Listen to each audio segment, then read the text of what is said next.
All right.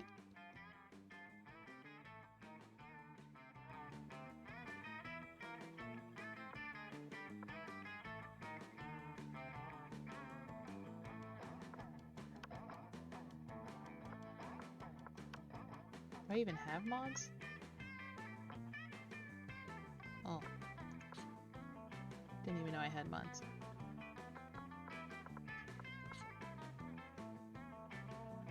All right.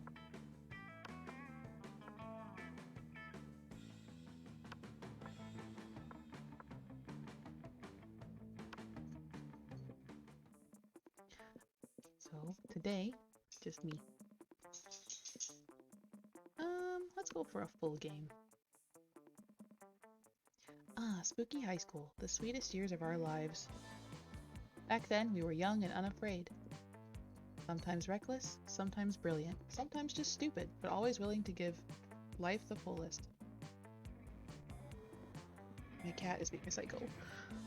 We're on a wild journey to discover who we really were. Let's see. Obviously, gonna be the hot chick. Or obviously, going to be me.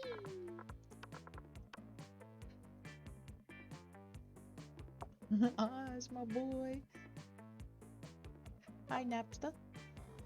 How you doing?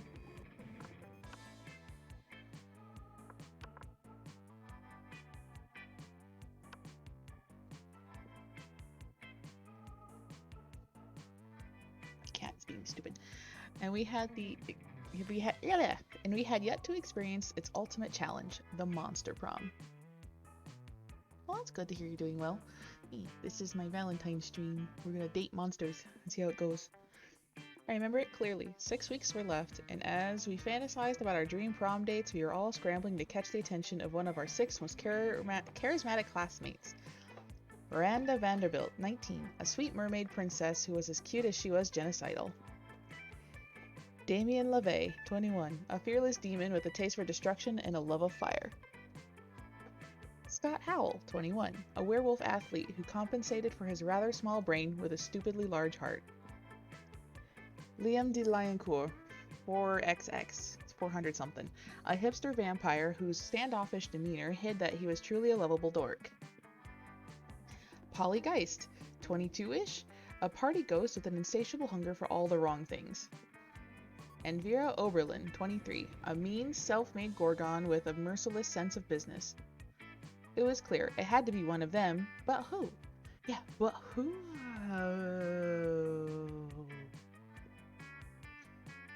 We only had 6 weeks to choose our prom date, and even more daunting, we only had 6 weeks to woo them and conquer their heart.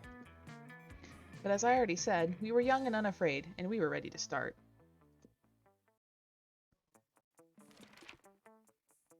Welcome to Monster Prom's stupidest pop quiz ever. All minds are rotten, but they are rotten in so many different ways. Worry no more. We're now using our PhD in bullshit to diagnose which kind of deviant sicko you are. Monster Prom's stupidest pop quiz ever, TM, will throw a bunch of absurd questions at you and turn your answers into your character stats. That's awesome. This way, each of you will start by having stats that better reflect your true selves. Let's start. We're going to answer these as truthfully as I can. Democracy is just broken. What would be the best way of choosing the leaders of modern society? Whoever can play the most heartbreaking violin solo? You put all the candidates in an empty room with a wild grizzly bear. Whoever kills the bear should be our president. If everyone dies, then it's obvious. The bear is our president. We create a reality show called America's Next Top President, where the candidates compete in all kinds of physical and mental challenges. Voter turnout would increase, and we would turn a profit on it.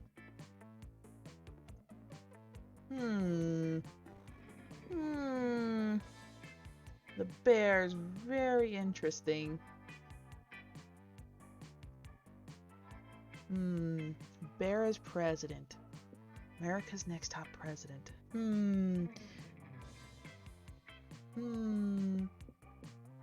Let's do the show. Huh? A radioactive possum just bit you. What superpower did you get? Sailor Moon Dragon Ball Z. Wing. Okay, the superpower of always choosing the right combination of emojis to get the desired reaction from all people, seducing my loved ones, burning my enemies, settling an argument, and even conveying complex emotional thoughts. Probably rabies, I'd go to a hospital immediately. The incredible power of writing fan fiction so compelling that the actual creators of the TV shows decide to go with my ideas and crazy ships. I don't have a problem with the emojis. I probably would have rabies, but I think I'd be okay. So let's go with fanfic.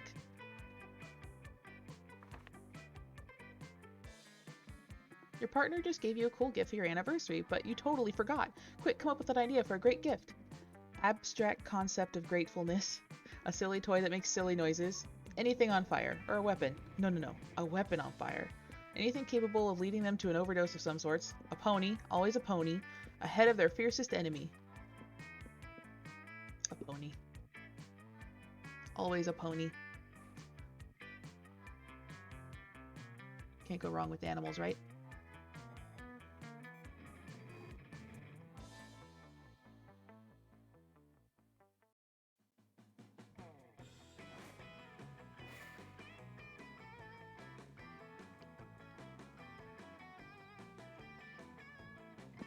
Alright. Where are we gonna start? Let's go ahead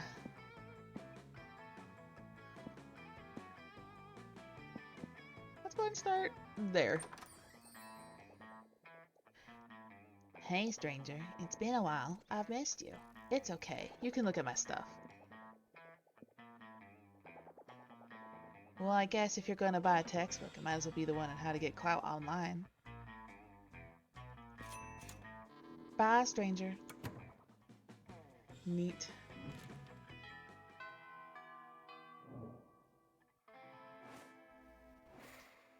Alright, where are we sitting?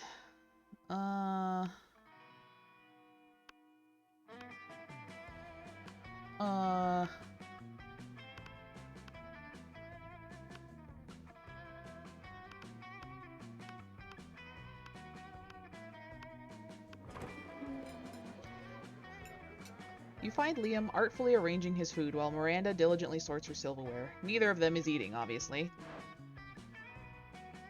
Have you found it yet? I'm trying, Liam, but finding the perfect silverware for your cafeteria food pick is an art, not a science. How hard can it be? It's just silverware. Just silverware? And I'm supposed the food in your food pick is just food? No, it's a metaphor for urban consumption in a postmodern industrialized mega society. Well, my silverware is a metaphor for silverware? Yes, it's that not enough? It's more than enough, but can we hurry it along? The lighting is perfect right now, and I don't want to lose it. You're a bit of a silverware aficionado yourself. Maybe you can speed up the selection process while simultaneously demonstrating your knowledge. Try the picture fork. It's a fork for taking pictures of. Nothing conveys elegance and taste like a gloating spoon. Let's go with spoon. Ah yes, the gloating spoon, the most distinguished of utensils. What's a gloating spoon? Well, of course you wouldn't know about it. Rude. No, I wasn't being rude. Rudeness is simply the way one must introduce a gloating spoon. Oh, I'm sorry, I didn't know. Well, of course you didn't. You're not as cultured as I am. Such smug superiority. I am no match for this spoon. Miranda produces the gloating spoon with much fanfare. It looks like a regular spoon to you, but then what do you know, you peasant? True. You convince Miranda to spend some time with you after lunch, lovingly explaining the spoon's finer points, even though spoons don't have points.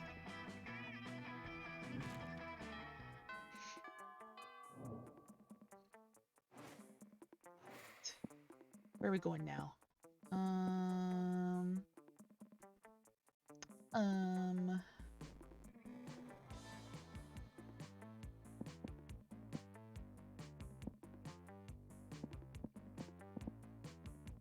Let's go to the library. That day, you spend some time on the library's PCs, sending malicious spam emails in the hopes of stealing other people's money. It doesn't sound very nice, but who's really the one to blame if they respond to such a blatant scam? You lose 10 karma, which isn't a stat in this game, so who cares, and you gain 2 money. Gee, thanks. In the wake of all that, you overhear Miranda and Polly discussing a party. Holly. I'm terribly excited for your upcoming party. Oh, yeah, it's gonna be sick. Hey, speaking of which, you got some money, right? How about picking up some party favors? Oh, I'd be delighted. How many balloons should I purchase? I don't care. Just make sure you get enough nitrous oxide to fill them all. What's nitrous oxide? Is that something land dwellers breathe? Well, it's pretty much all I breathe, if that's what you're asking. I don't know about that. How about cake? What kind of cake would you like? Cake? I think you're mispronouncing cocaine. No, I'm pretty sure it's pronounced cake. I like mine with pink frosting.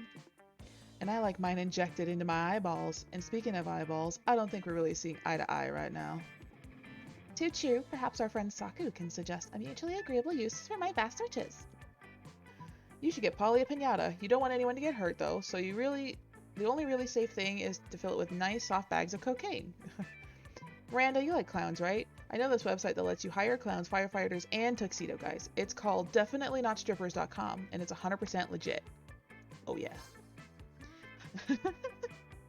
They both are mad at me. You pull up the definitelynotstrippers.com on Miranda's phone so she can see for herself. 20 minutes later. Hello? Miri? I'm sorry, are you talking to me? I seem to have been distracted by the photographs on my phone here. What were we talking about? Clowns? Yes. Fine, I'll order 100 of them. And another 100 for the party. Later at the party, you get to see those buff clowns fit into a lot of things besides tiny cars. You gain 2 creativity and 1 fun. Ooh. Ooh.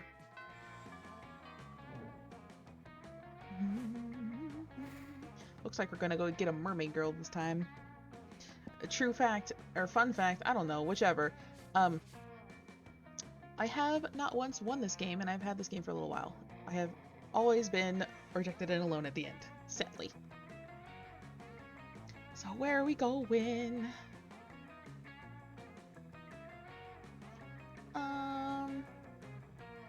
Let's go to the party. Good old Saku. What's it going to be today? Oh, too poor for all of that. No thanks. What's this?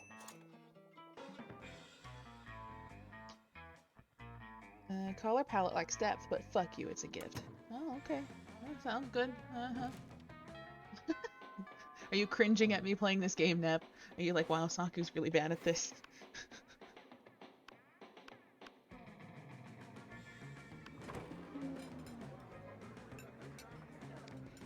The table you chose is quite crowded. Liam sits across from Miranda, who is flanked by 2 well-dressed servants.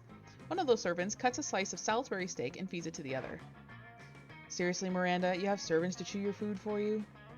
Oh, I just realized they're wearing, like, Lunar New Year stuff. What? Of course not. That would be barbaric.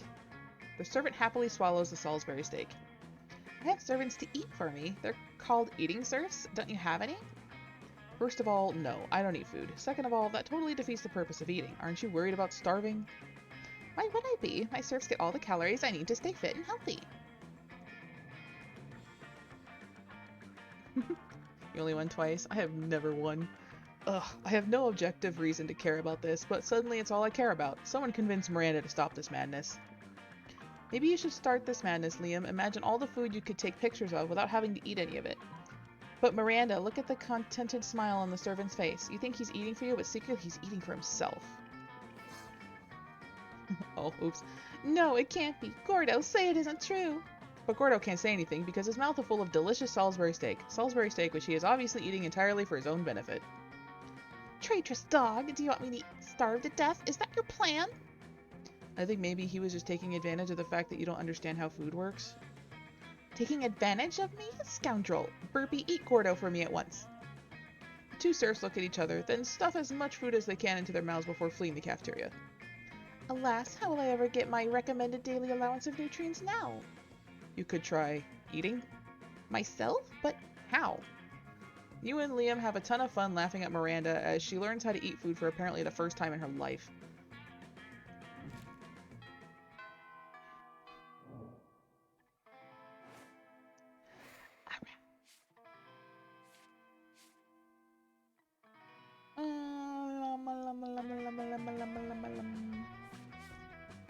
Oof. the auditorium. That day, while rehearsing for the class play, it's as though the muses themselves had descended to give you, figurative, oral sex. Your performance is intense and inspiring. It will be remembered for generations, which is pretty rad by high school play standards. You gain 2 creativity.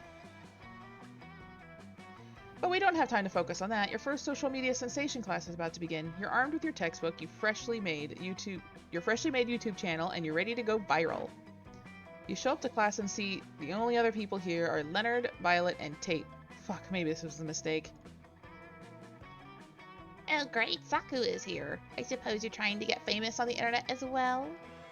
You might as well give up now, scrub. I'm the only one in this class that has the talent, sexual energy, and correct opinions to hack into the gritty world of YouTube. On the internet, there are no safe spaces. Oh, Tate and I don't entirely care about going viral. We're just here to get some advice on how to grow our shared Twitter page. It's filled with love and trust and loving trust, and lots of advice on which of your significant other's nerve systems to assimilate in order to turn that love into trust into a fully non-autonomous host body, right, Tate? You see Tate struggle to lift his arm up to Violet, maybe to rip her out of his head or something, but he finally settles for a flaccid thumbs up. These are fucking Robert Ross's people. I forgot. His monsters. Okay, anyway. I don't remember the voices for Samantha and Val, or... Yeah, I remember her name. Oh good, our class is here. Sorry we're late, everybody. We just got lost trying to find the room.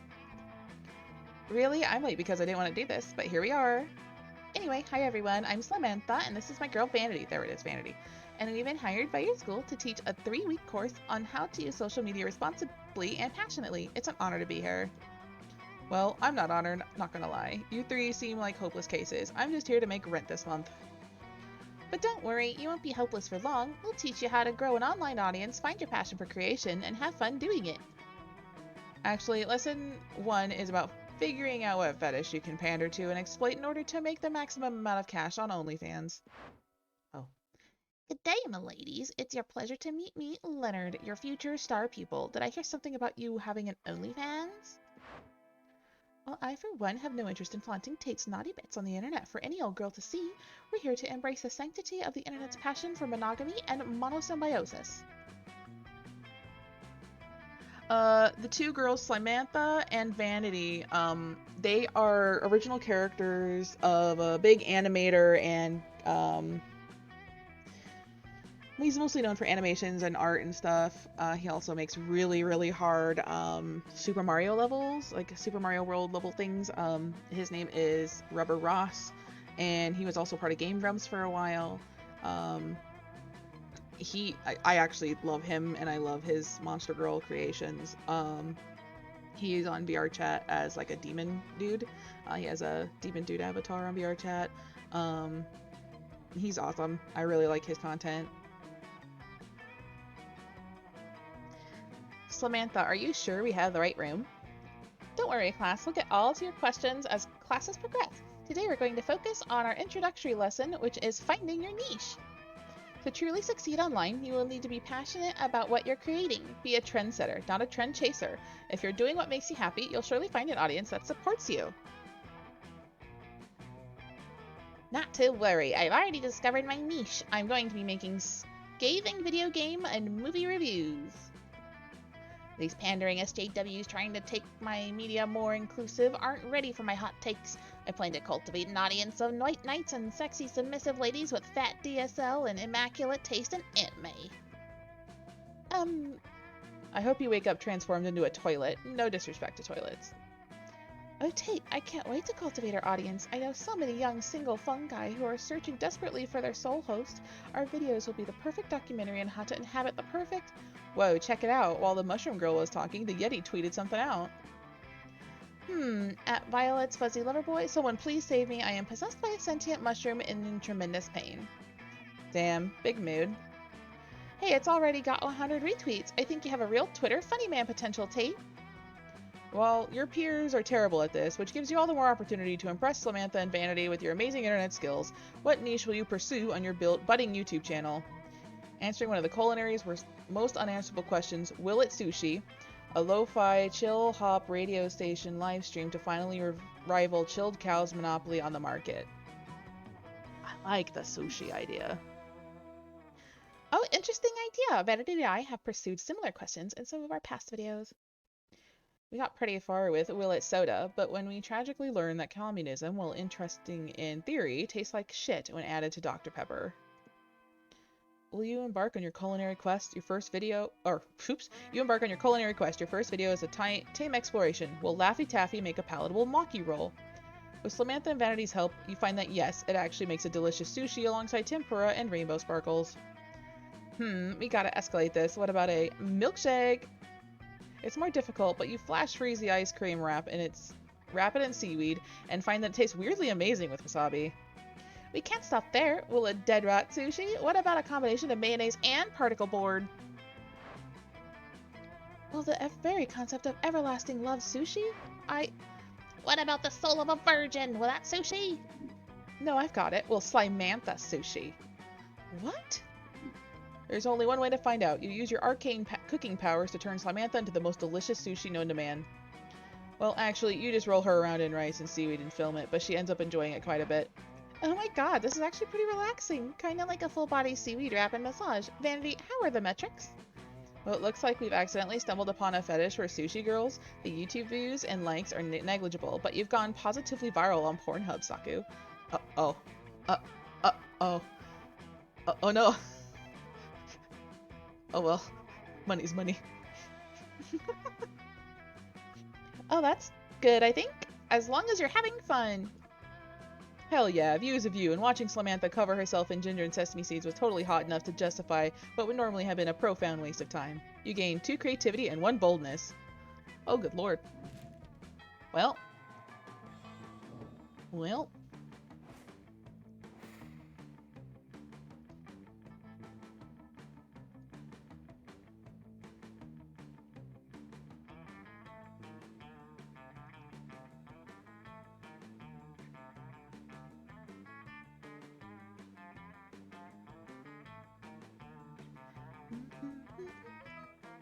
Okay.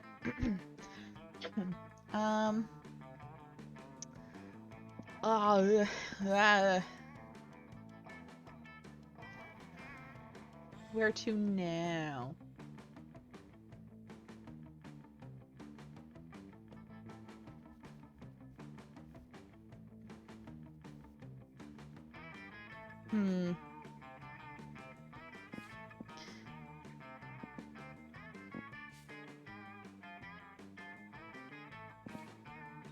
Let's try the auditorium again. That day, while rehearsing for the class play, you do a terrific job at acting. I almost said terrible. You act so hard that some of your classmates in the audience throw roses at you. 7 roses, to be exact. Damn, roses aren't a valid currency or stat in this game. Anyway, you check your converter app to see if this could translate into something a bit more useful. It seems 7 roses equal 2 creativity points. Sweet, you gain 2 creativity. You're happily examining the shitty crayon drawing you got from the store, thinking about what kind of frame will enhance its childish colors and stupid composition, when Scott approaches you. Hey, Saku, is that a picture? I love pictures. Coach says one picture is worth 1,000 words, and there are so many words I love, like pizza and good and boy, so a picture must be even better. What's your picture saying, bro? It looks like a little stick person holding hands with 2 big stick persons, and also there's a house and the sun has hair. You patiently explain to Scott that this is a picture of a family and that those are solar rays, not hair. Oh, so those 2 big bros are protecting the little bro. I get it. What? No, you tell Scott that the 2 big stick bros are parents. Parents? Wow, so that's what parents look like. I totally have some parents, but, well, I've never actually seen them. That's okay, though. Once a year they sneak into our house in the middle of the night and leave me Christmas presents because I'm a good boy and they love me. You baby. You still think parents leave Christmas presents in the middle of the night? That's a myth. I can't voice men very well, I'm very sorry. It is? Yeah, everybody knows that Christmas gifts are all delivered by Satan Claus. Hell yeah. A bearded home invader with lobster hands and a cookie fetish. But my parents think I'm a good boy. See? I can't voice men. Fuck it, I can't do it. Psst, are you just gonna stand there and let those douchebags ruin Scott's innocent? Distract him.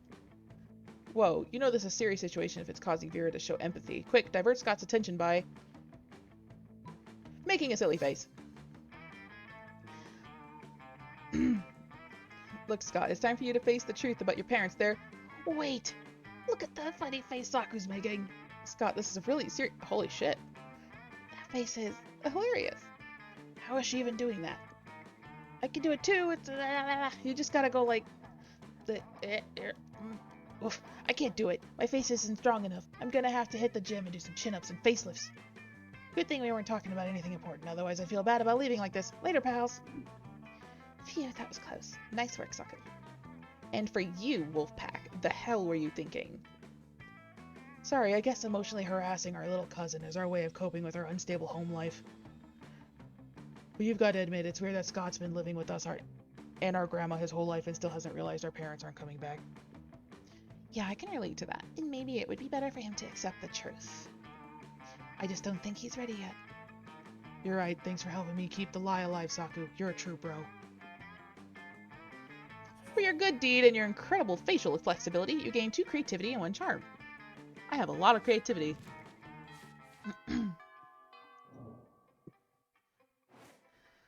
Okay. So who likes creativity the most? I honestly don't remember. Would it be her?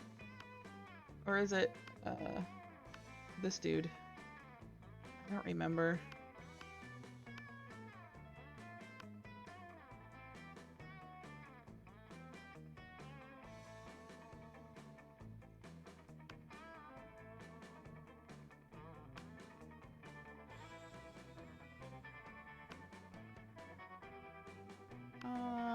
I really don't know where to go.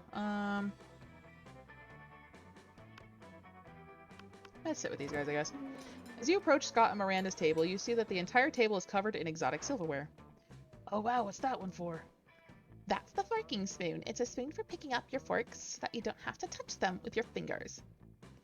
And that one? That's the tuning fork. It's for making sure all your other silverware is tuned to an A minor as is proper. What about this one? That's the dairy knife. It's for milk.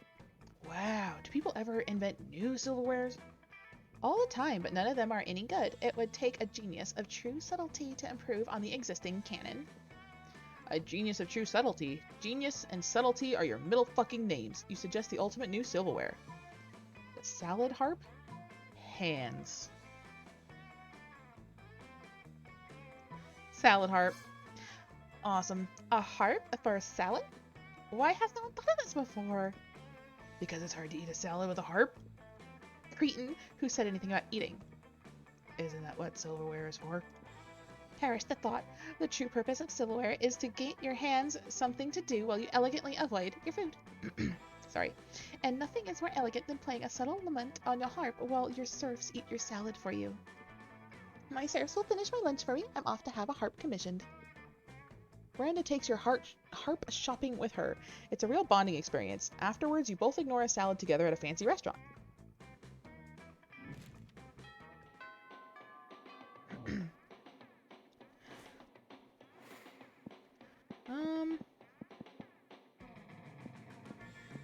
I haven't been to the gym yet, so let's go. That day, an epic dodgeball match takes place.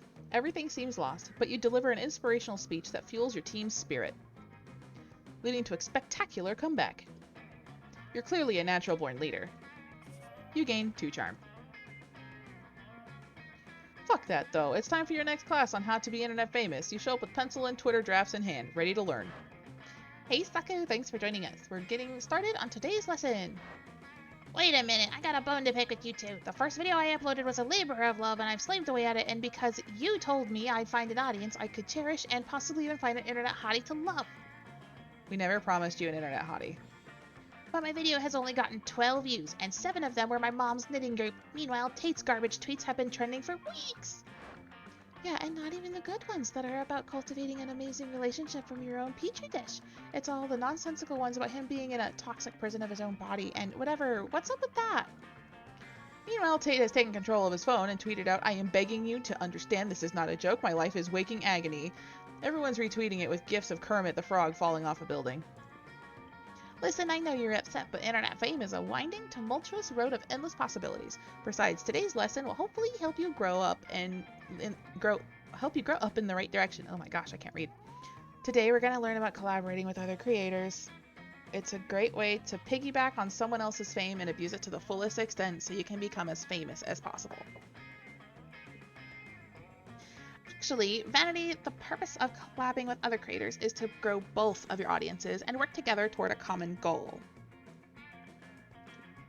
Plus, collaboration can be beneficial even offline. You may end up making a new lifelong friend to share your YouTube journey with as you... That's perfect! I'm gonna collab with Ben Shapiro. He's my idol, and I have a lot of amazing opinions I could teach him. Oh boy. Maybe if you two damsels are lucky, I'll even let you collab with us. We could all sit down over bubble tea and discuss the rise of minimism in... Absolutely not. Die. Oof, oof. Collaboration sounds like a fantastic idea. I could reach out to the vast array of siblings in my genus. We could create a video on how to introduce your new soulmate to your family.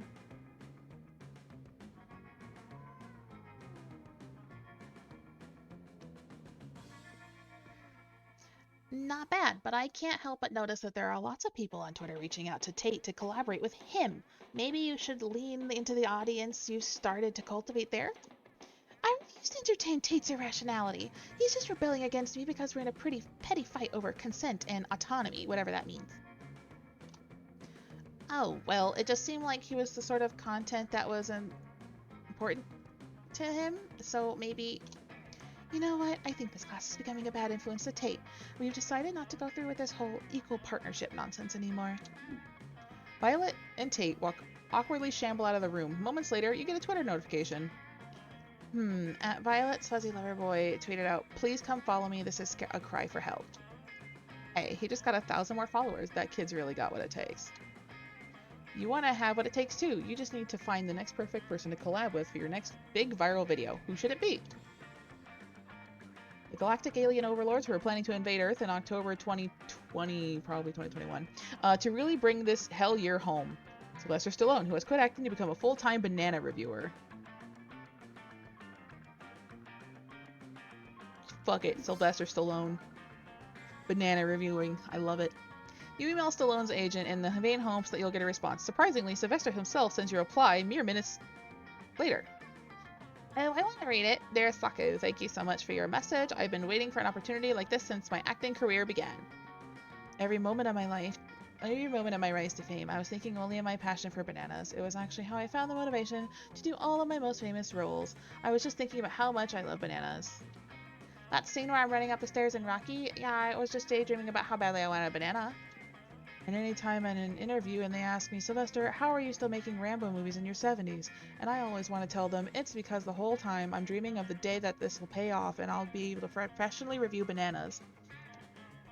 Hi, Honey Bear! Happy Valentine's Day! Woo! I'd be honored to be your co-host on this potassium-rich venture as soon as possible. In fact, I'm flying my private helicopter to your exact location right now. As soon as you read that, you can hear the unmistakable sound of crashing and screaming that tells you somebody's landed a helicopter on the roof of the school again.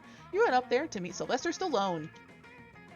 You film a dope-ass banana review collab with him, and he's super chill. He teaches you to always follow your dreams, even when they seem impossible, like becoming a professional banana taster, or an A-list action star or whatever. Also, Sylvester identifies as a rare type of banana during your video that'll give you a 2 charm and 1 fun if you eat it. Looks like you found your calling. Nice.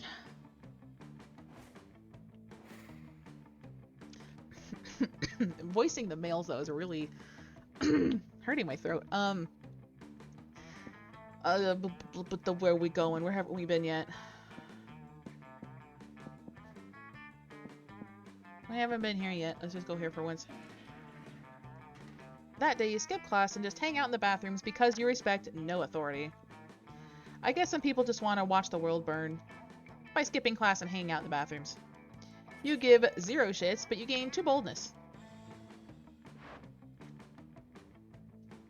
Later, pizza parlor to help Vera collect her protection money, you notice Scott moping around outside.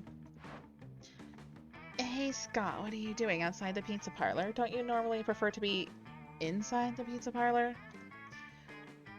I'm not voicing the way I had him anymore, it hurt, so I'm just gonna talk normally for this guy. Well, it all started when I did some research onto wolf mommies and daddies. It turns out wolf parents are responsible for providing food for their children. Then it hit me. The pizza delivery guy provides almost all of my meals, and you know what that means? I know what you think it means. It means the pizza delivery guy is my mother. Or maybe that the pizza parlor itself is my mother. It's hard to be sure. Either way, I came here to reunite with my long-lost parent and also get some free pizza, hopefully. But they threw me out. Apparently I'm not the first person to claim to be related to one of their employees in order to get free pizza. I don't want to be separated from my mama, though. Please help me. Keeping Scott's misguided hopes alive may be trickier than I expected. But I just don't think he's ready for the truth. Do you think you could get the restaurant to give him free pizza and say it's from his mother? Fuck it, you got a flexible relationship with the truth anyway, and Scott seems so sincerely invested in this, so you do the only reasonable thing. Convince the properties that you're a time traveler from the future and giving free pizza to Scott is the only way to stop the pizza uprising, or act like an entitled piece of shit until they give you a free pizza.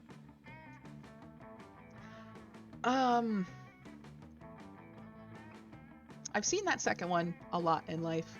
It's pretty annoying. But it does eventually work. But the first one just sounds so fun. Though I don't know if it will work at all. Let's go with it. You wrap yourself in tinfoil and burst into the kitchen of the pizza parlor, screaming about time travel and sentient pizza. At last, cry the chefs, our savior has come to free us from our pizzoid masters.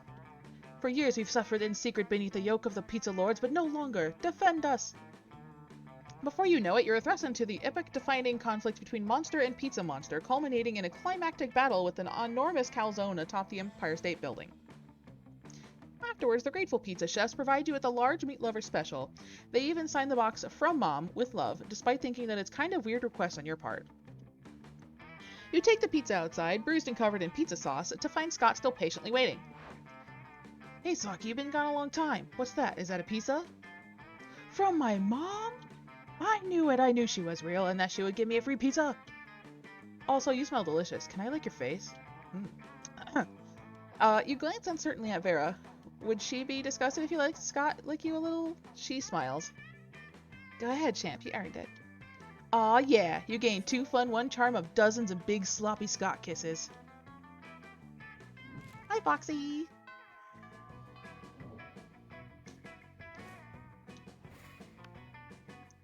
Alright. I have lots of creativity. Who am I creativiting with now? Nice!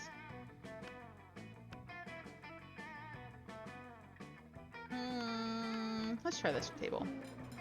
No sooner have you sat down at Damien and Miranda's table than a haunting melody fits the air. It's a melody of cold northern peaks, of cloying sweetness, of a supple bovine treat. The song of the ice cream wizard.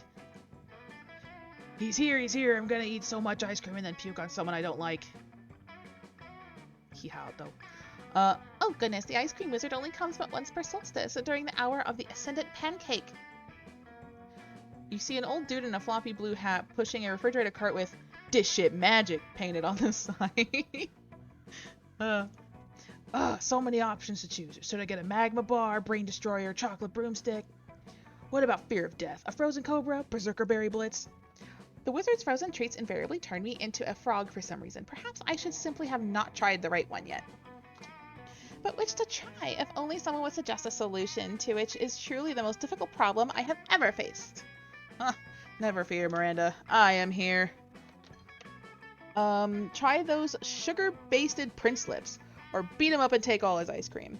Well, the second option I know Damien will like. And I love him too. But I haven't been working with him at all this playthrough, so it's probably a little late for that. So we'll just suggest the first one. But of course, I always have to find a prince to kiss me out of being a frog. Why not cut it out in the middleman? Prince lips? Gross, I've already got a pair of those attached to my face. What? Where? Here, where my mouth is. Wait, Damien, you're a prince? but you hide it so well. Gee, thanks. But Miranda's not paying attention. She already traded the ice cream wizard several gold ingots for a pair of sugar-basted prince lips. Oh my, I can taste the enchantment already. Miranda finishes the prince lips in 3 graphic smooches. Afterwards, her lips are pretty cold, and she invites you to help them warm up. Mwah.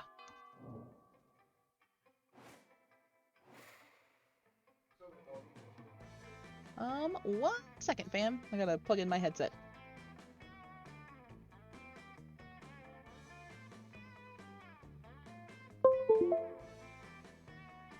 Alright.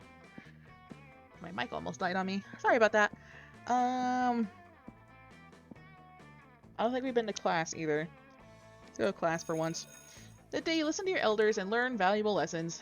Sometimes, after all the monster nonsense and the dating gimmicks, you forget that attending class is supposed to be the primary activity at this high school. You gain 2 smarts. Nice. You're gazing dreamily at Miranda when a flash of otherworldly light binds you. When your vision clears, you see a great rift has opened in time and space, and standing in the middle of it, it's me, Prince of the Otherworld, and I am here to fulfill an ancient prophecy. A prophecy? How exciting and regal. What sort of prophecy is it? It's a prophecy of love. Oh boy, here it comes. Legends foretell a great beauty with the air of an angel and the scales of a fish, a beauty who I am destined to marry. But that sounds like a perfect description of me. Could it be that I am the great beauty described in the prophecy? Well, yes, that's sort of what I was trying to imply. Now come with me to my realm, where we may plan a magnificent wedding. You can't let them get away with this, but that prophecy is hard to argue with. The only argument you can think of is the hair of an angel? Clearly Miranda has the hair of a goddess. What about these fish scales I glued to this handful of angel hair pasta? Ah yeah, flirty wordy. The hair of a goddess, you say? And which goddess would that be? Aphrodite, goddess of beauty, or Follicula, goddess of bad dandruff? Angels have uniformly lovely hair, you know. Goddesses decidedly do not. Milady, I think the coarse oaf was attempting to pay you a backhanded compliment. Aw, damn. I suggest you pay her a backhanded backhand. Miranda takes the prince's advice, just as school security appears to chase him off for hitting on high schoolers. He leaves Miranda with his interdimensional calling card, though, and she promised to consider his proposal blast. You lose 2 smarts and 1 charm. Ah, well. Poop. I honestly have no idea at the end who should even... I don't think I'm gonna do well this run through. I really don't.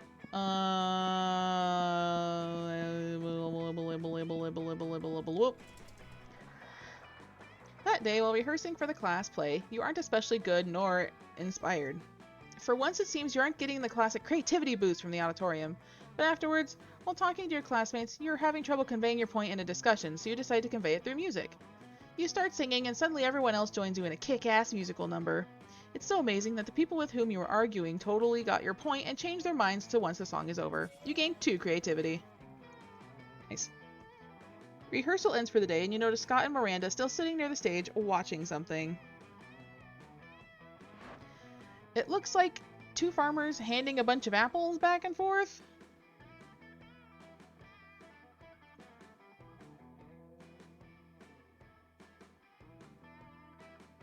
Oh, hello. You're just in time for our study session. To aid our comprehension of arithmetic, I can't read, I have hired these actors to reenact the fiendishly difficult word problems in our textbook. You see, Farmer Jim has 9 apples, and he gives 6 apples to Farmer Greg. How many apples does Farmer Jim have left? They're like riddles. I don't know how we'd ever understand them without these actors. Usually it works on the first try, but we've been doing this over an hour now, and we still don't understand. Is there something wrong with our study method? No, of course not, for Daddy has assured me that I am never wrong. We need only change some small detail. What if instead of apples they were oranges, and what if instead of farmers they were trains?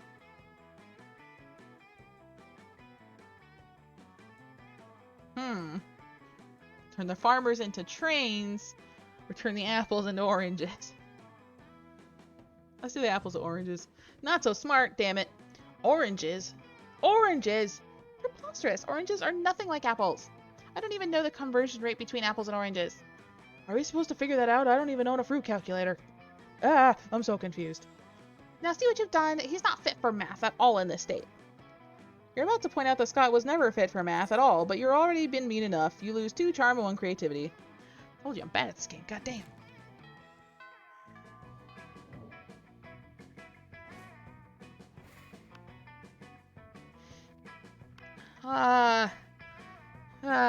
Let's sit with these two.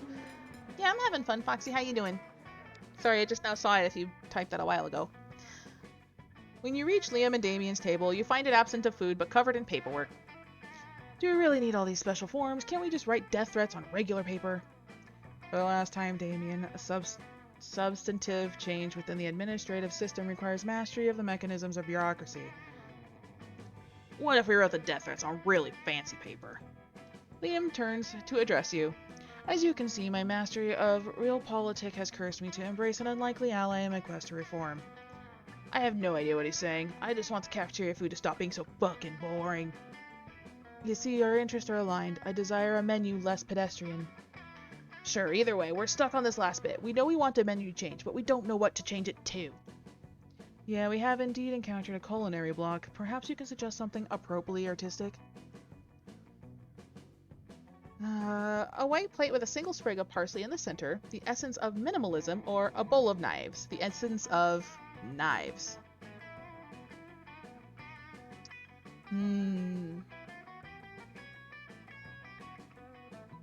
What shall we do? Let's do bowl of knives. Now that's interesting. Knives seems a bit didactic. I can't read half the shit he says anyway. We'll see how didactic it is when I'm stabbing faces with a bowl full of knives.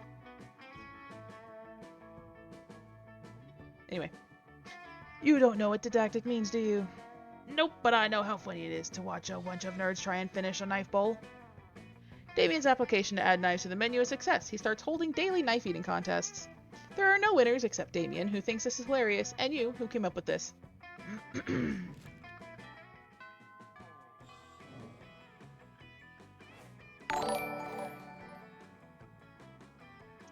Aw, yay! Hi, Gaming Witchery. Thank you for the raid. That's really nice of you. Yay! Hi, guys. Aw, and thanks for the follow. That makes me really happy. Thank you. Where are we going? I want to try and go to class and get something with money that we don't have. Let's go party. A day during recess, you start a half-hour rave that goes full crazy. You have no idea how it escalates so much, but at one point there are like 300 people. Someone summons demons from a nightmare dimension. The consequences might distort the fabric of reality itself, but who cares? It's a rad party. You gain 2 fun. You catch Miranda monologuing about her problems to no one. She often does this. It's like she's accustomed to having a royal scribe following her everywhere she goes. Oh, whatever shall I do about my army? We haven't had a proper war in months, and the soldiers are becoming ever so anxious. I've tried sending the servants to give them tummy rubs and putting the extra leaves and sticks in their cages, but they just kill the servants with the sticks. I never thought managing an entire branch of the military would be so challenging. How can I possibly keep my soldiers entertained?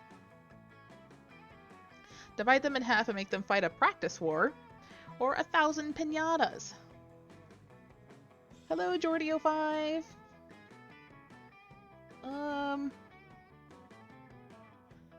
What do you guys think? 1,000 piñatas or practice war? I'm pretty sure practice war will make her happy. Yeah, let's go practice war. Ah, fuck. I'm bad. Miranda seems to like your idea and immediately skips off to organize an adorable little practice war. Within the hour, however, she calls you up weeping. The poor dears loved their practice war. They loved it too much. It only took them 10 minutes to escalate to tactical nuclear warfare, and now the little darlings are dead. All dead. Oh, I just knew there's a bad idea to crossbreed orcs with professional wrestlers, and now I have to breed a whole new army. You try to cheer Miranda up, but she breaks down sobbing. Rich people problems, huh? You lose 2 creativity and 1 fun. God damn it. I think I'm gonna lose again at the end of this, guys. I don't think I'm gonna make anything. I don't think I'm gonna do so well.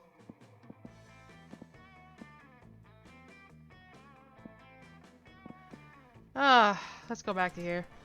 That day, while rehearsing for the class play, you can't help but feel that you're not as good as the role requires you to be. There doesn't seem to be an ordinary way of getting yourself there, but there might be an extraordinary way. You summon the devil, one of many, and make a deal to enhance your creativity just a bit.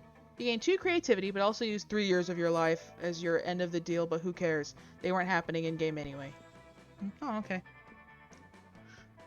Ah, the magic of the theater. Nothing beats a particular brand of insanity of an amateur production starring non-actors. You notice Miranda staring with admiration at Polly's costume. Such detail, such sparkle. What do the potions do? They're just props, Miri. I think they're filled with colored water. But imagine if they weren't. What wonderful things one could conjure up. A potion to attract princes. A potion to repel jerks.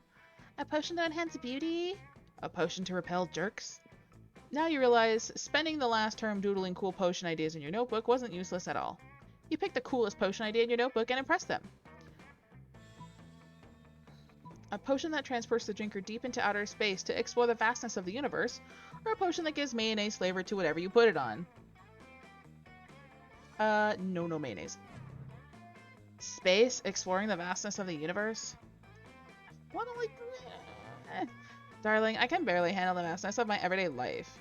She does have a point. It is often difficult to feel entirely at ease here with so much going on. For everyone else, I assume, I, of course, only need ask my serfs to complete menial tasks for me. You know, it turns out you can deprive serfs of many things. Money, family, happiness, most of their skin, but not air. Believe me, I know from experience. Space is clearly not a nice thing if it can't support regular servitude and slavery. Yeah, space sucks. Boo. You know what else sucks? You. You lose 2 smarts and 1 charm. Yeah, I do suck. Man.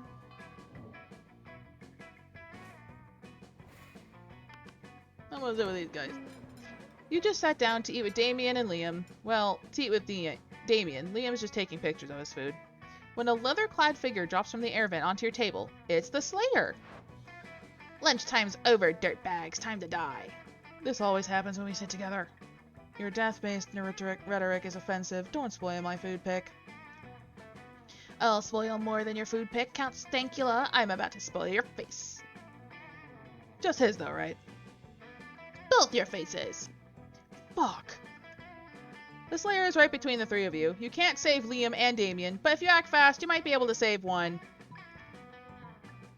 Immobilize Damien with the Lord's Prayer while Liam escapes. You've been waiting for this moment your whole life. Flip the table. For justice. Flip it.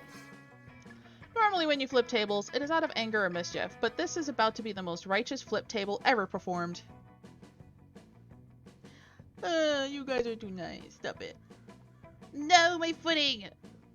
No, my artfully arranged cafeteria food. Yes, fucking up school property! The Slayer ends up pinned under the table, along with Liam. Damien jumps down there and starts punching indiscriminately, not caring who he hits. So, you know, just another normal day for Damien. I've never felt so alive. Offensive. Whatever, let's flip all the rest of the tables in the cafeteria while the flipping's good. You righteously flip every single table in the cafeteria. With each table you flip, you find Damien is flipping a little more for you. No, Foxy, that is you. You're the amazing, cute, adorable little Babu. My online child. You.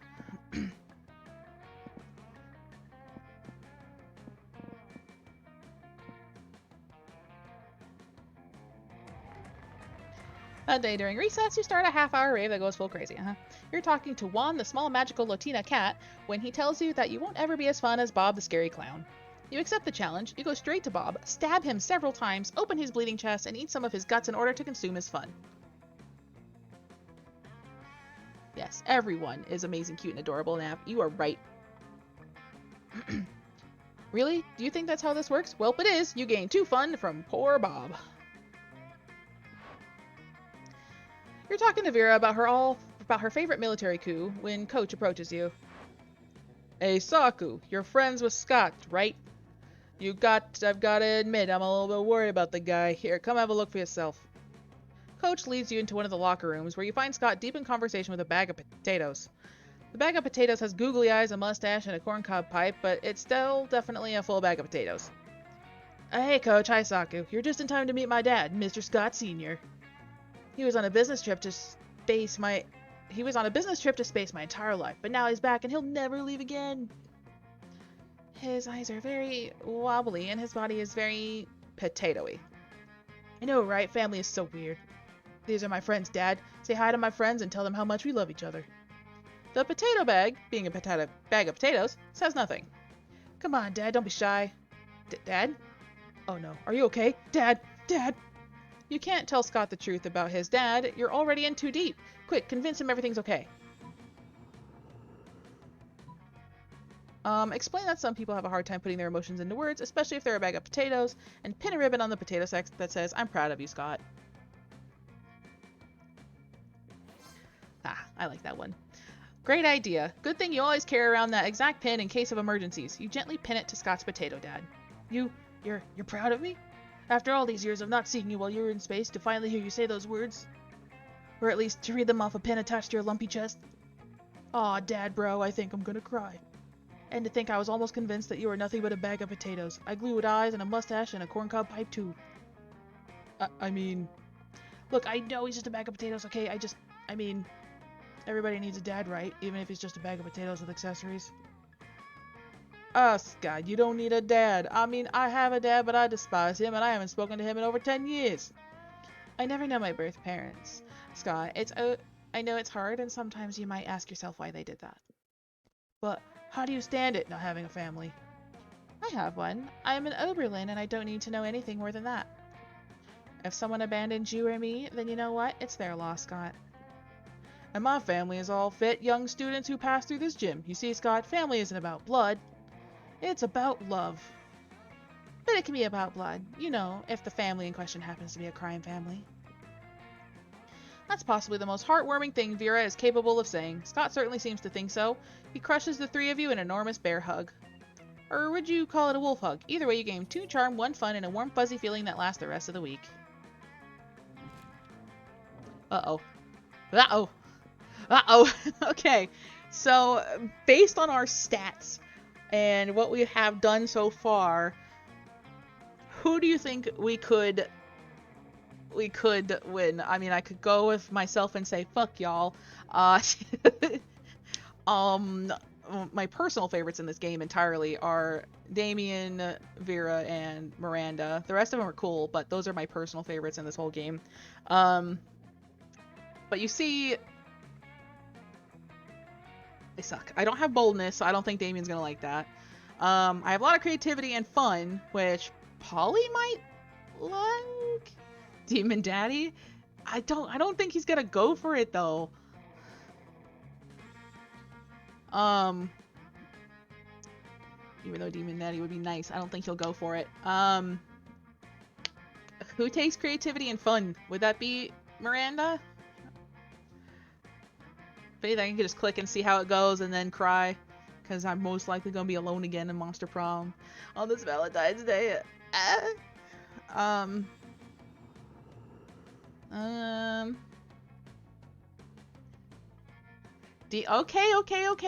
I'm telling you it's not going to work, Indy, but I will try.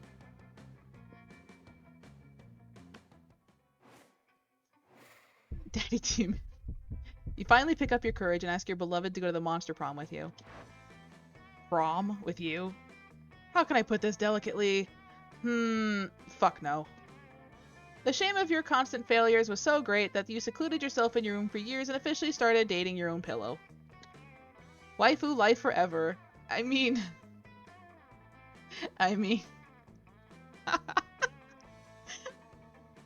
Story of my life.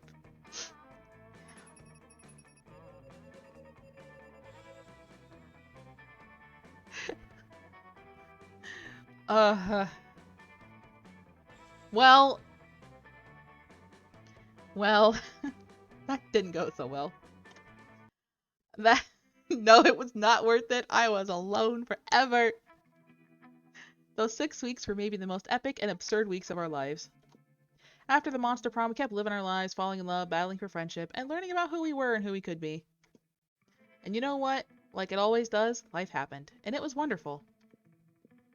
Damien loved fire to the very end. Unfortunately, that wasn't a super legal affair, and he ended up in prison for arson. Fortunately, prison was flammable. Scott turned out to be a genius and became the most renowned mathematician in the country. JK, he became an athlete, duh. He's still a bit of a simpleton, but as lovable and good-hearted as ever. Vera realized she was a character in a video game, which infuriated her. She spent her life making connections and building power because she's not a part of the game, she plays the game. So be careful, maybe now she's the one pulling your strings. For those 6 weeks, the Monster Prom seemed larger than life, and then it was gone, just like that.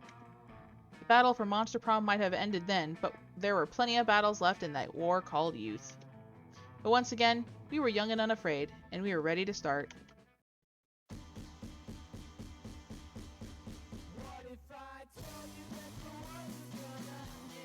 Alright, that run did not go so well.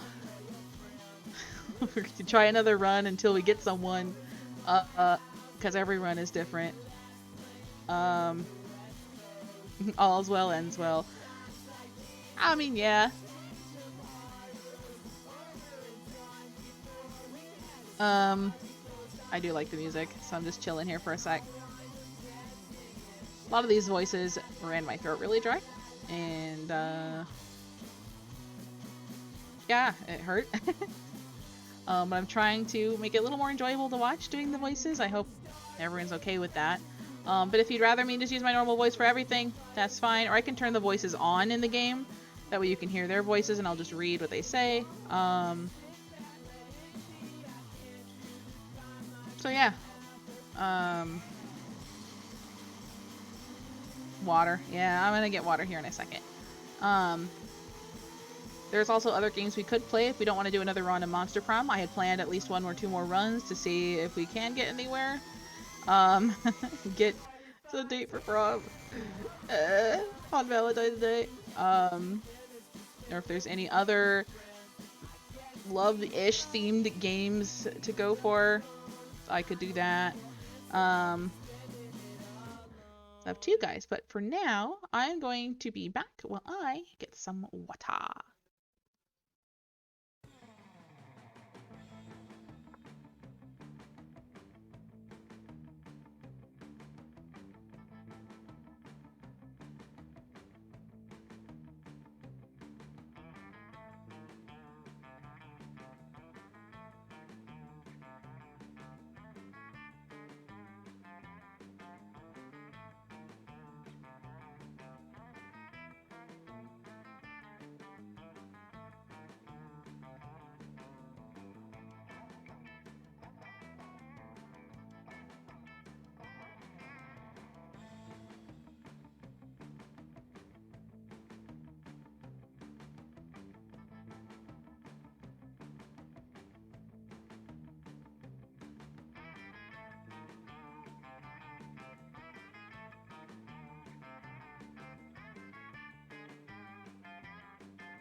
Alright, I am back.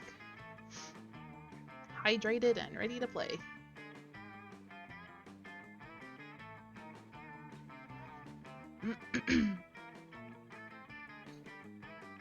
Let's try again.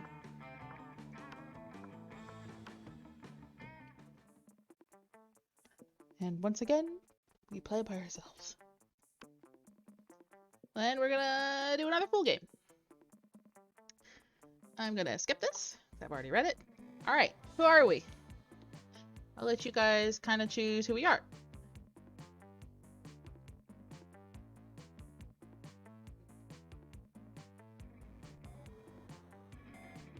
We want to be a Frankenstein monster, a zombie, demon lady, Oz. Nap likes Oz. Anybody else?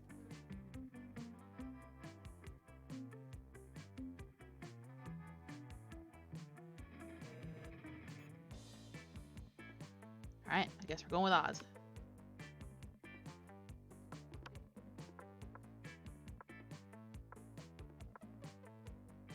Do you want to have him keep his name? Or put a custom name in?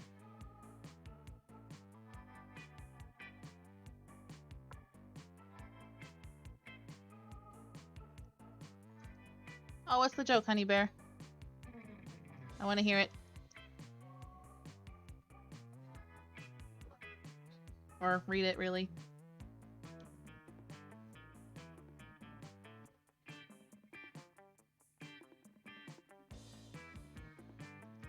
What's Bruce Lee's favorite drink? I don't know. Something punch or kick? I don't know.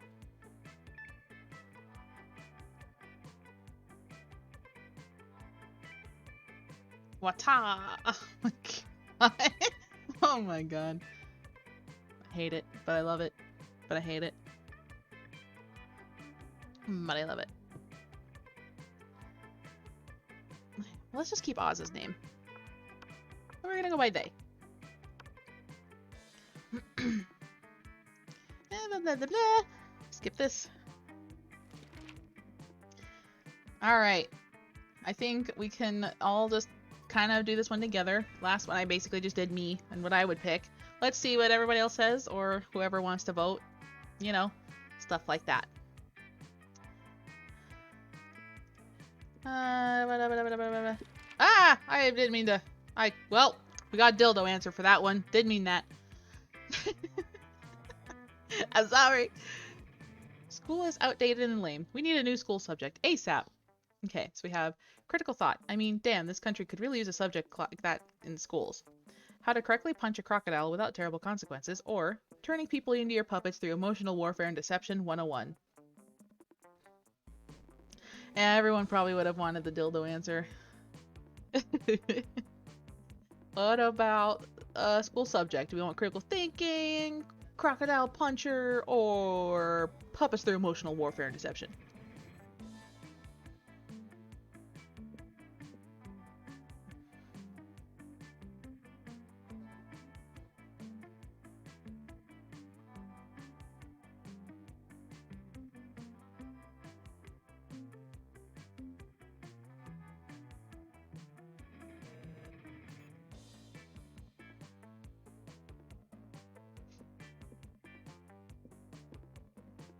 Kind of like the turning people into your puppets through emotional warfare and deception.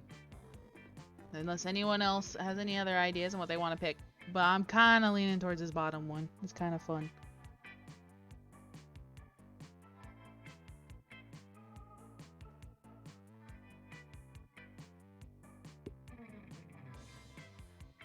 Yee. You find a genie in a bottle, and you ask for whatever you want. What do you ask for? Before asking for anything, you try to negotiate up to 3 standard wishes. Infinite confetti. Him to not be so cliched. A genie and wishes? So mainstream. I don't ask for anything. I drink the genie from the bottle. I can grant my own wishes. His friendship, or a rainbow you can eat. Dude, granting my own wishes. That'd be just nice. Be like, ah, I want this thing. Snap, I have it.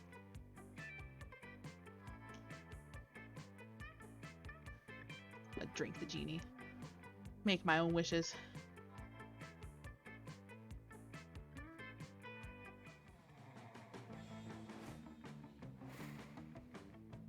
Alright. I think we're gonna start here.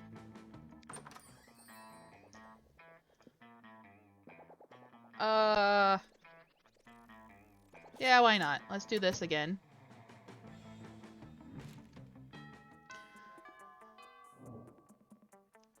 So we can see Rubber Ross's creations.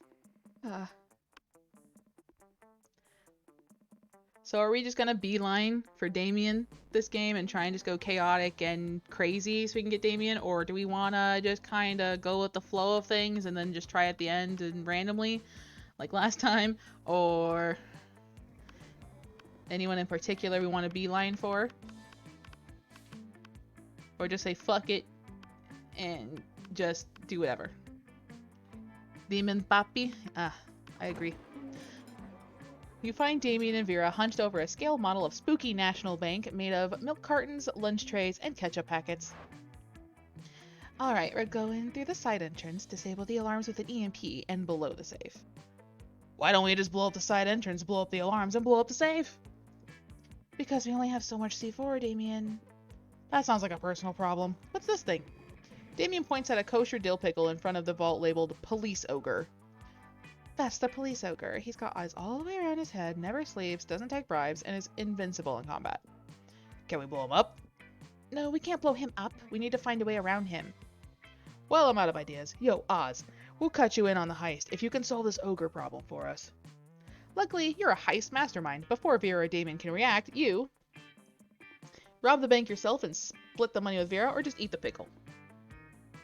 Personally, I hate pickles in real life. They are gross. I do not like pickles. But if we're going straight for him, chaotic energy, eat the pickle. Quick as a flash, you snatch the pickle off the table and bite it in half. Yeah, success! Suck it, ogre! It doesn't actually solve that. Look, Vera, now the path with the vault is clear. We can blow it open and walk out with the cash. But the ogre is still there.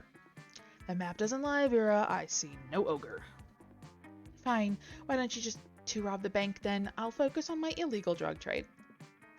You're happy to share a romantic heist with Damien. Together, you eat the actual ogre, just like you ate the pickle, and everyone knows the police ogres are the ultimate aphrodisiac. Ooh. There's certainly a pickle in our bread. Wow, honey bear. I love you too. Fucking rude. We're gonna have a party. That day during recess, you start a half-hour rave that goes full crazy. You have no idea how it escalates so much, but at one point there are like 300 people. Someone summons demons from a nightmare dimension. The consequences might distort the fabric of reality itself, but who cares? It's a rad party. You gain 2 fun.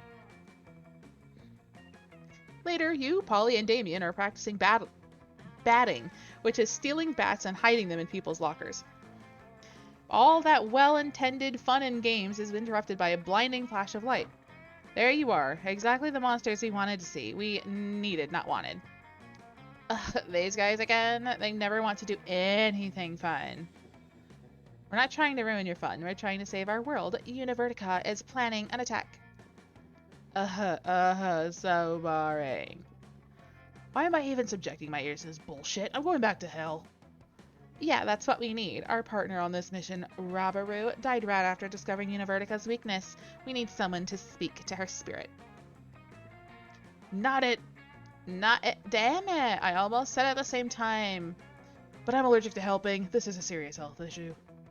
But I'm prettier, so I shouldn't have to do anything ever. Guys, seriously, the world will end if you don't help us. You don't care who, but one of you needs to step up. Whatever, just get the world to end already. I don't want to have to take my midterms. I'm with Polly on this one. Midterms suck. Helping people sucks. Good luck with whatever you said your problem was. Well, the problem is the world ending. You're pretty sure nobody wants that. But you don't really want to help either. Time to impress one of your classmates by forcing the other one to go help. Yeah, well, you know, Polly, saving the world is a great way to get free drugs and alcohol. Yo, Damien, you owe me one. Or, what's the matter, Damien? You scared? You spicy little red baby? You're welcome, Polly. Free drugs and alcohol? I guess I could help you out. But I'm not wasting my whole day on this. How is this a waste of a day? The world will otherwise end. What is wrong with you people? Polly bounces off to commune with the spirits. The Coven exchange cautiously optimistic glances. Yo, good job cynically manipulating Polly's desires so I didn't have to go. You're going to hell for sure. Already there, fam. Just kidding. You aim to please. After a moment, Polly returns. Rabaru is thebomb.com. We totally had an impromptu undead dance party in the spirit world, and it was wicked. That's great, I guess. But did you learn Univertica's weakness? Oh yeah, duh. It's penicillin. He's highly allergic. Penicillin? Of course. We should have known. Great, cool, awesome. Now scram before I summon like 20 more demons to replace the one you're fighting. I truly don't understand how you can be so unconcerned about the fate of the world. You're all bad people, seriously. Literally a demon and a ghost. And you're witches. Well, not witches. Witches aren't bad. But, like, come on. The coven disappears, leaving you, Polly, and Damien to not give any kind of fucks about the universe, just the way you like it. 2 boldness and 1 fun.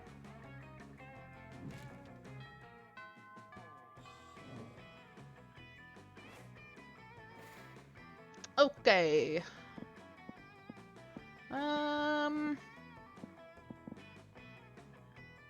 Let's go here. That day you skip class and just hang out in the bathrooms because you respect no authority.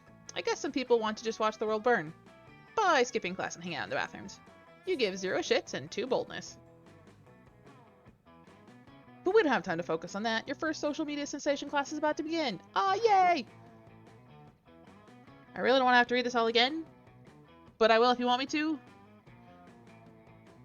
This is a little shit who's a internet troll who, you know, just wants titties. I don't blame him about the titties, but he's an asshole. Symbiotic mushroom overtaking this Yeti, and the Yeti's trying for help. Slimantha and Vanity. My babies. Oh god, our class is here. Sorry we're late, everybody. We just got lost trying to find the room. Really? I'm late because I didn't want to do this, but here we are. Anyway, hi everyone, I'm Samantha, and this is my girl Vanity, and we've been hired by your school to teach a 3-week course on how to use social media responsibly and passionately. It's an honor to be here. Well, I'm not honored. Not gonna lie to you. Not gonna lie, you 3 seem hopeless cases. I'm just here to make rent this month. But don't worry, you won't be helpless for long. We'll teach you how to grow an online audience, find your passion for creation, and have fun doing it. Actually, lesson 1 is about figuring out what fetish you can pander to and exploit in order to make the maximum amount of cash on OnlyFans.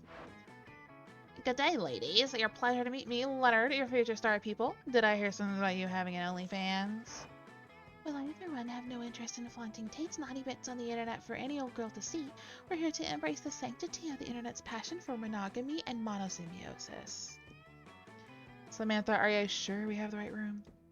Don't worry, class will get to all your questions as classes progress. Today we're going to focus on our introductory lesson, which is finding your niche.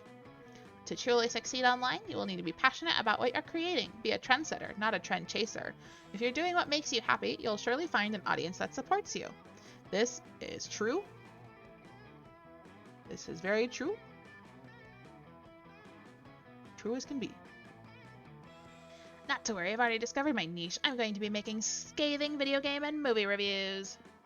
These pandering SJWs trying to make my media more inclusive aren't ready for my hot takes. I plan to cultivate an audience of white knights and sexy submissive ladies with fat DSL and immaculate taste in anime. I hope you wake up transformed in a toilet. No disrespect to toilets. Oh, Tate, I can't wait to cultivate our audience. I know so many young single fungi who are searching desperately for their soul host. Our videos will be the perfect documentary on how to inhabit the perfect... Whoa, check it out. While the mushroom girl was talking, the Yeti tweeted something out. Violet's fuzzy lover boy. Someone please save me. I am possessed by a sentient mushroom and in tremendous pain. Damn, big mood. Hey, it's already got 100 retweets. I think you have real Twitter funny man potential, Tate. Well, your peers are terrible at this, which gives you all the more opportunity to impress Samantha and Vanity with your amazing internet skills. What niche will you pursue in your budding YouTube channel? We did the sushi one last time, so let's go with the Lofi Chill Hop radio station. Good idea. It's a bit derivative, but Chilled Cow could do with a little competition. Are you sure? Too many cooks spoils the broth, and I don't know if waging a war on an influencer is the best way to enter the scene. Too late. You are nothing if not constantly ready to throw down. You upload your live stream and pen your war declaration in the description. Dear Chill Cow, your stranglehold on the Lofi market has gone on long enough. You are not a chill cow, but rather a capitalist pig. It's high time the market became saturated with the blood of your crumbled empire. Your challenger approaches with chill beats to relax study to poised as weapons of mass destruction. It's your move. Signed Oz. Hey guys, the Chill Cow just uploaded a live stream. Check it out. Indeed, the Chill Cow himself is streaming live on YouTube. It turns out that he's an actual literal cow, and he's addressing the camera with a smile on his face. Snout? This is a response to Oz, says Chill Cow, who has waged war upon me. I welcome the challenge, and I even commend you for your bravery to diversify the lo-fi market, however, which has been a long time coming. If you will have me, Oz, I would be utterly delighted to work with you rather than against you. We could share the subscribers of the Lofi market and even 60-40 split. Even 60-40 split. That's not even. No, this is a very good deal. You see, Oz subscribers can be bought, traded, and sold in the upper circles of YouTube sensationhood. It's kind of like stocks and bonds, but with bot accounts. That's just going to be lesson 13, but it appears you're skipped ahead several chapters. Oz is an even more advanced student than I could ever have suspected. Sweet fucking deal. You came out of this with a famous friend, a substantial share in the Lofi subscriber market, and 2 creativity and 1 smarts.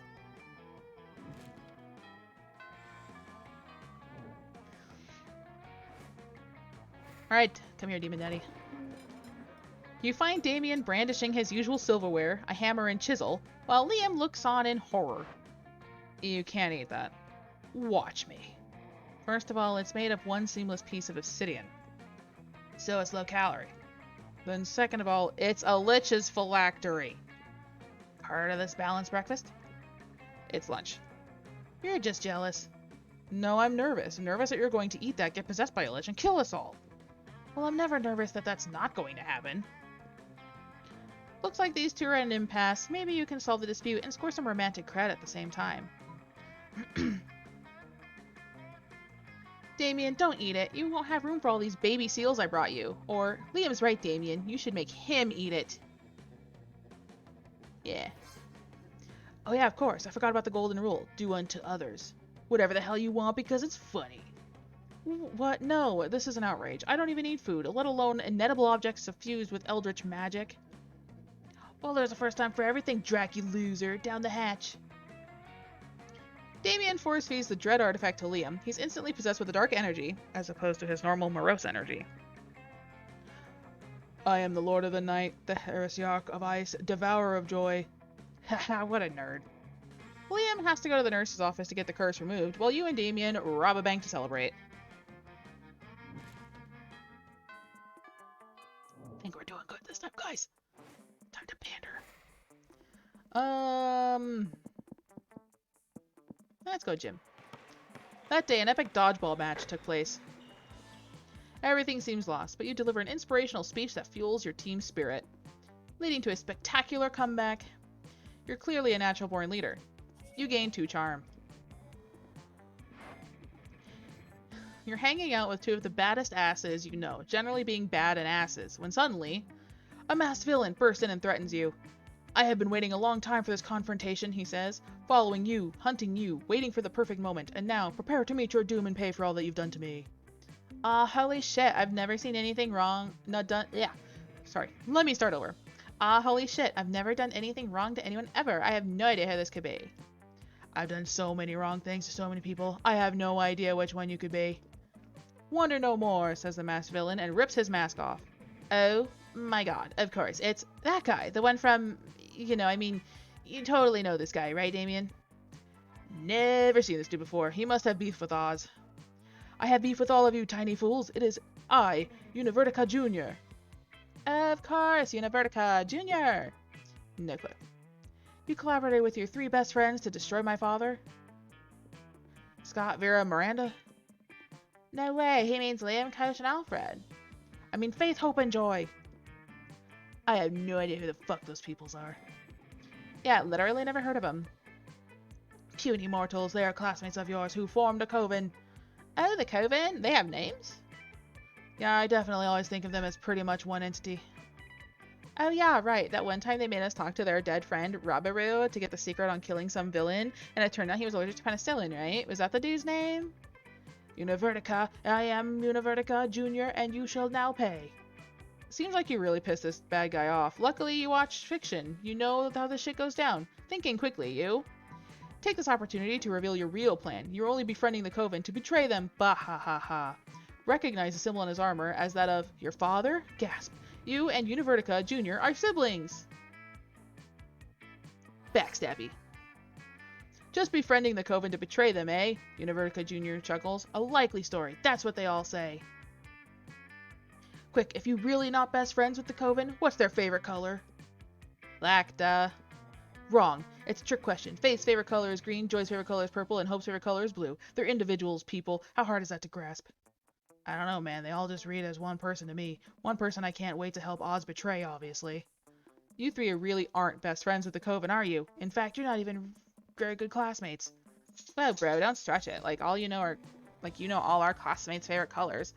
You don't even know their names. You should get to know them better, though, even if you're just about seriously betraying them. Know thine enemy and all that. I've got big plans for what I'm doing next. Here, let me tell you every single plan I formulated against them. He spends the next hour doing so, while you hastily jot them down in a notebook to prevent the Coven later. Or present, whatever. This is great because it puts them several steps ahead of their nemesis, which is hopefully enough steps that they won't need to ask you for help ever again.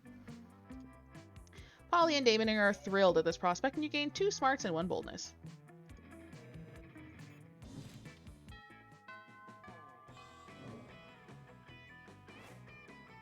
Neat. We're going now. Let's try bathrooms again. That day you skip class and just hang out in the bathrooms because you respect no authority, but you don't stop there. You want the world to know how reckless you are for the rest of the eternity, so you do some graffiti on the wall. No way! Graffiti says, I'm bold as fuck. And you know what? It turns out the wall is a magical wall that grants wishes. What a wall! A deep voice resounds from within the wall and says, well, not bold as fuck, but maybe a bit bold. And then you gain 2 boldness. Oh boy, that was an opinionated wall. Anyway, lucky you. Fuck that though, it's time for your next class on how to be internet famous. Hi Oz, thanks for joining us. We are getting started on today's lesson.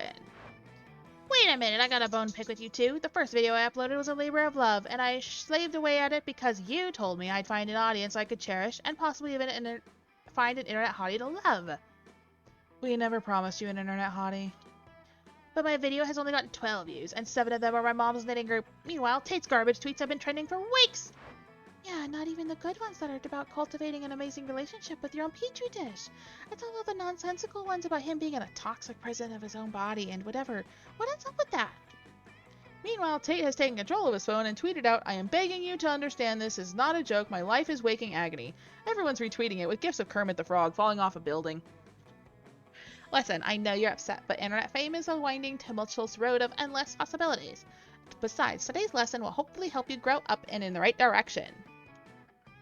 Today we're going to learn about collaborating with other creators. It's a great way to piggyback on someone else's fame and abuse it to the fullest extent you can, so become as famous as possible.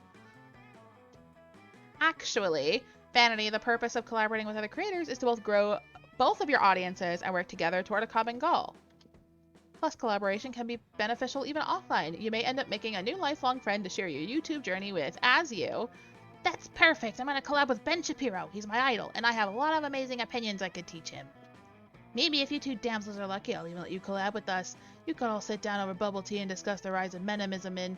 Absolutely not. Die. A collaboration sounds like a fantastic idea. I could reach out to my vast array of siblings in my genus. We could create a video on how to introduce your new host, I mean soulmate, to your family. Not bad, but I can't help but notice that there are lots of people on Twitter reaching out to Tate, collaborate with him. Maybe I should lean into the audience you started to cultivate there. I refuse to entertain Tate's rationality. He's just rebelling against me because we're in a petty fight over consent and autonomy, whatever that means. Oh, well, it seemed like that was sort of the content that was important to him, so maybe... You know what? I think this class is becoming a bad influence on Tate. We've decided not to go through with this whole equal partnership nonsense anymore. Violet and Tate awkwardly shamble out of the room. Moments later, you get a Twitter notification. At Violet's fuzzy lover boy tweeted out, please come follow me, this is a cry for help. Hey, he just hit 1,000 more followers. That kid's really got what it takes. You want to have what it takes too. You just need to find the perfect person to collab with for their next viral bigio with your next big viral video. Who should it be? Honey Bear TV. No, I'm just kidding. Galactic Avian Overlord. We did Sylvester Stallone last time. So let's try the Alien Overlords. You board your spaceship, because everyone who has a personal spaceship these days, and fly out into the stratosphere, where you know the Flixian overlords are orbiting and wait to take over the Earth. You board their ship uninvited with your flip cam and a bag of candy, ready to make friends. It appears the Flixians are in a meeting. Tonight the Earth perishes by our hands, cries the Phyrexian overlord to a cheering crowd of 7-foot-tall aliens armed with technological weapons far beyond your understanding. The Earthlings have no idea we are, so they cannot hope to... Hey! You call out to them, waving your bag of candy. Want a collab, bro? Silence falls all over the room. The Phyrexian overlord looks flabbergasted. How did you find us? He screams at you. Wait, are they filming this? Shouts another alien in the crowd. The Earthlings will know our location. Attack! Cries the overlord, which you know from experience is how all of your friendships begin. The Phyrexians immediately throw themselves on you, obviously because they're so excited to collab. You continue filming them as they shoot their ray guns at you and try to mercilessly murder you as you run all over the ship. You barely escape with your life, but that's all part of the fun of collaboration. As soon as you upload your video, it goes viral. Hey, welcome back, Superstar. Vanity and I just watched your Phyrexian collab video. Super cutting edge. And congrats on getting your video shared by every major world government that has a Twitter. I heard they even played your livestream at a UN meeting to discuss how to defeat the Phyrexians. Yeah, you managed to get viral and save all known life from total intergalactic destruction. That's what I call extra credit. Nice. You love accidentally doing a good deed when you're pursuing a totally selfish desire. It means you get 2 charm and 1 boldness for free.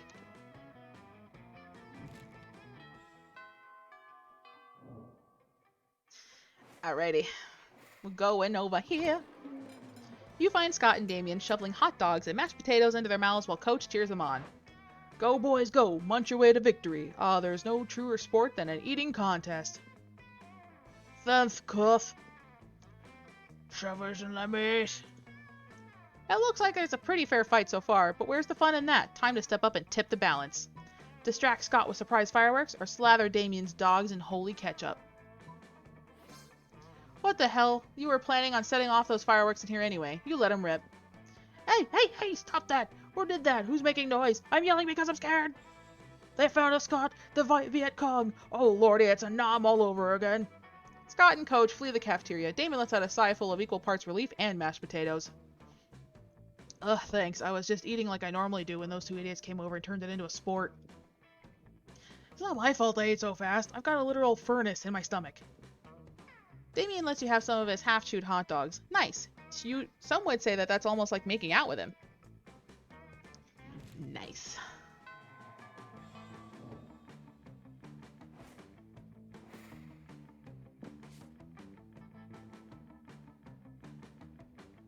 Where should we go? Let's do one of these. That day, while rehearsing for the class play, it's as though the muses themselves had descended to give you a figurative blowjob. Your performance is intense and aspiring. It will be remembered for generations, which is pretty rad by high school play standards. You gain +2 creativity. You see Damien beating the piss out of a goblin like he always does when he's depressed. You go over and ask him what's up. It's this whole heir to the throne of hell thing. It's really bumming me out. I hate being a prince of hell, and I'm going to hate being a king of hell even more. I mean, how am I supposed to rebel against authority when I am the authority? Ugh, not even beating the piss out of this goblin is cheering me up. Damien continues to beat the piss out of the goblin, but his heart clearly isn't in it. I mean, is there anything rad I can do as king of hell? Literally anything? Kings have harems, and I totally don't join yours. You're forgetting about the ultimate way to fight authority. Total war. Total war? Oh yeah, war. Totally forgot about war. Probably because my dads are such lame asses. They keep going on about, what's the word? Diplomacy? Duplomonkey? Diplomacy? Yeah, I'm saying that right. Diplomacy? Whatever. I'll have it taken out of the dictionary when I'm king. Suck on that, Webster. I mean, I would definitely join his harem, but that's not what we're doing here, because we have to win him at the end of this video game. Damien's so excited, he even stops strangling the goblin. It sends you a massive... It sends you a massage coupon as a thank you. You gain 2 smarts and 1 boldness.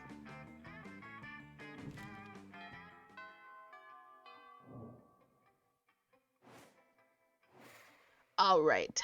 We don't have any money. So let's go here. See what the gift is.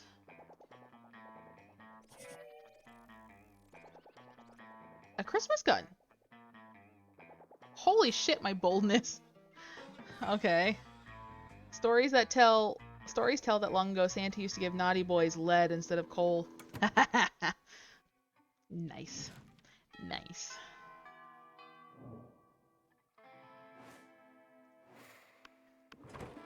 As usual, Miranda sits before her immaculate array of carefully arranged silverware. Damien, predictably, is examining her biggest knife. So this one's for killing people, right? What? Good heavens, no. This is the butter dagger. It would be unseemly to use it on meat. So what then? Am I supposed to use this scrawny-looking knife to kill a dude? No. If you simply must kill someone mid-meal, it is customary to use the fish knife. This is merfolk court silverware, after all. That tiny thing? I might as well wait for my victim to die of old age. That is usually how it's done in my kingdom, yes. That or poison. This is ridiculous. Yo, you there. Which knife would you go use to kill a guy? And don't say the fish knife. The fish knife. A spoon. What, you need blades to kill people? Holy shit, that's so much more metal. Why didn't I think of that? I guess when the only tool you have is a knife, every problem looks like a problem you should stab with a knife. Thank you for opening my eyes to the world of silverware-related murder. But which spoon? That's very important. Do you mean the teaspoon, or the dessert spoon, or perhaps a caviar spoon? No. None are appropriate. What about this spoon here, the one with the jagged edges on it? Oh, you mean the murder spoon? Of course not. That's for hard-boiled eggs. Damien nods thoughtfully, but pockets the spoon when Miranda's not looking. Looks like the school's about to get a lot messier.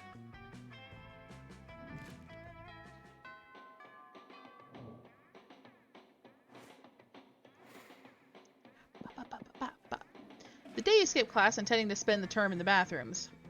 But you encounter 3 wild hyenas on the way there. Who the fuck runs security here? Anyway, you subdue them with the help of a hair comb. God bless the monster scouts and all the idiotic scenarios they prepared you for. By the time you get to the bathrooms, you've totally gained 2 boldness.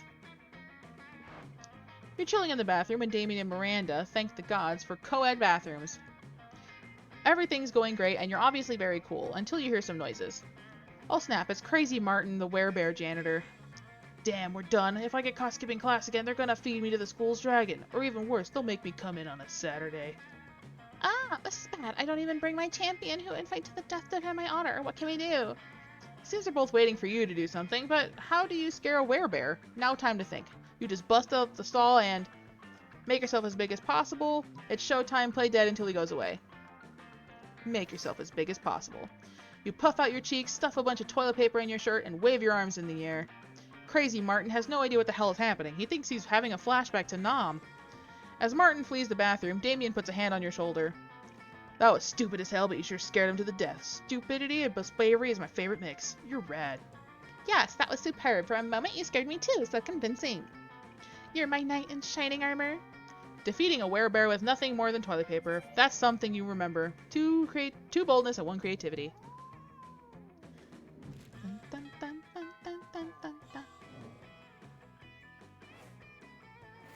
Let's get a little more creativity. That's this. That day, while rehearsing for the class play, you are struck by the lightning of inspiration. You come up with the ultimate nickname for yourself. You tell everyone to call you by it, also known as one of the 7 most douchebaggish moves in the world. But the nickname is so awesome, inventive, and appropriate that people decided to go with it. Quite the feat. You gain 2 creativity. We, the devs, dare you to actually come up with a nickname for yourself and ask the other players to call you by that name until the end of this turn. No. No. You guys give me nicknames all the time, so it's fine. God damn, I signed up for this play because I knew I could fill out these costumes like a goddess. But now I'm starting to think I might actually hate acting, which is weird because I love lying. Then what's your fucking problem, Vera? You shouldn't be lying, you should be living truthfully under imaginary circumstances. Duh. What, you think I don't know about acting? I have hidden depths, you know. My life isn't all punching and arson. It's just mostly those things. Look, you're an assassin, right? You just need to think of the best reason to assassinate someone. Oh, you know exactly what that is. Because nobody's paying you not to, and no reason at all. Everyone is rotten and deserves to die. Wow, you're right. Everyone is awful. I'm just thinking about all the people I wish would die. There are so many. Every dude who's ever sent me dick pics, Crazy Martin, the werebear janitor when he busts me for breaking rules, anyone who wears socks with sandals. Yeah, fuck those people. Channel all that sweet, sweet hatred, and maybe we won't totally bomb up there. Time to run lines with feeling. And murder. Fuck yeah, murder! I'll get my acting knives. But not really, right? You hope not really. Gain 2 boldness, 1 creativity. think we get it this time, guys. I think we might have Damon Daddy on the ropes here. You find Damien and Vera contemplating a huge slab of unidentifiable prime meat. All right, Damien, I know we had our share of disagreements during this convoluted poaching expedition. Like when you told me not to bring all my knives. But I trust we can put our differences behind us and enjoy the fruits of our labors. You mean the meats of our labors? Yes. Together we will enjoy this raw, bloody cut of meat as a symbol of our... Wait, raw and bloody? You mean you're not even going to try using fire on it? Of course I used fire. I specifically instructed the chef to prepare this meat while glancing briefly at a lit stove. Did the fire ever, touch the meat? What would be the point of that? A cut this fine can only be eaten ultra rare. Like hell it can. You wait here until I get my culinary flamethrower. Damien, please, let's be reasonable about this. What is reasonable? If we can't come to an agreement, let's appeal to an arbitrary third party. Oz will surely make the intelligent choice for us, isn't that right? My word, the steak is too cooked already. Rub some ice on it. The only correct way to enjoy a steak is after its charred remains have been retrieved from a burning building. That's what I like to hear. That and the sounds of screaming people fleeing a burning building. But roasting totally destroys the flavor of... Done talking, fire time now. As you flee screaming from the burning building, you find Damien right beside you. He takes your hand and smiles. It almost makes your third-degree burns and massive property damage worth it. Yeah, fam. We in this. I'm pretty sure we in this.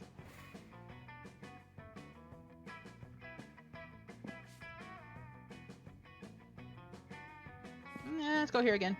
The day you skip class and just hang out in the bathrooms because you respect no authority. On the way there, you run into Mamimi, the Oni girl. She offers you some of her weird Japanese energy drink. You take a sip. It tastes crazy as hell. You need to check the contents of this shit. Guarana seed extract, benzoic acid, 50 milligrams of caffeine, and 100 milligrams of boldness. Well, it wasn't that bad. You gained 2 boldness. Thank Mamimi and proceed to the bathrooms. Later, you see Damien packing a bag. I'm going away for the weekend. To detention. I have fucking detention again. Why? Just because I rigged the teacher's lounge door with booby traps that poured silky piss all over who opened it. I mean, I didn't even set anything on fire this time. Let me spill the tea. This school is strict as fuck. Anyway, just brainstorming some ways to keep things entertaining beyond fucking ditching. Do it. Just fucking ditch. Do it. Cross-species, economic and social barriers to make lifelong friends with a diverse group of students in detention and find out through silly dancing that you're not so different after all. Damn, why didn't I think of that? I mean, I just did, but I didn't consider it as a serious option. If I skip detention, what are they gonna do? Give me detention? I can do anything. Make a bonfire out of the desks, jerk off onto the potions. And I'll just skip detention forever and wreak as much havoc as I want. Fuck your havoc! Well, you may have created a monster, but at least he's your monster. 2 smarts and 1 boldness. Yeah.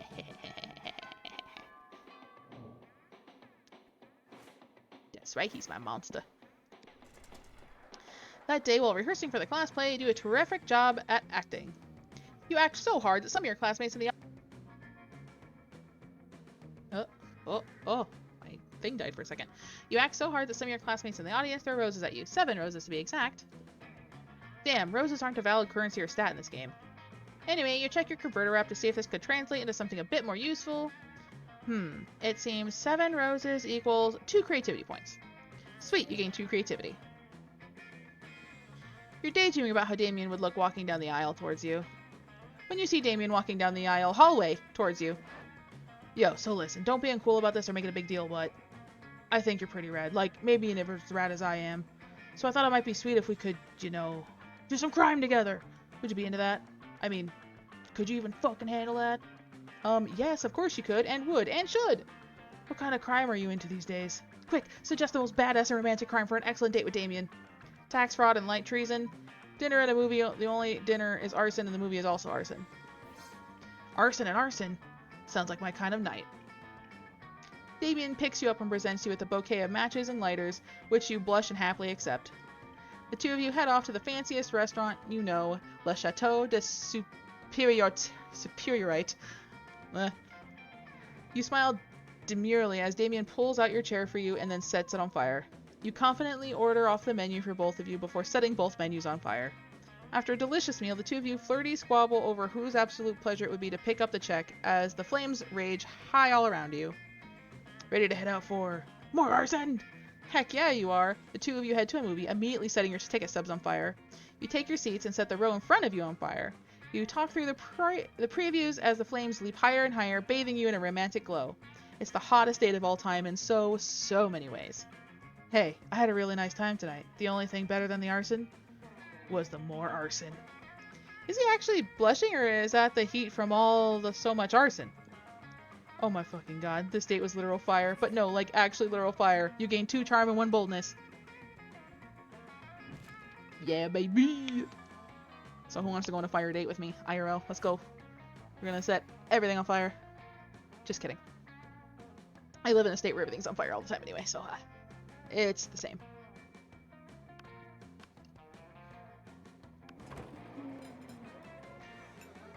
You find Scott and Damien immersed in their favorite mobile game, Pokemans Go, based on the classic Pocket Humans.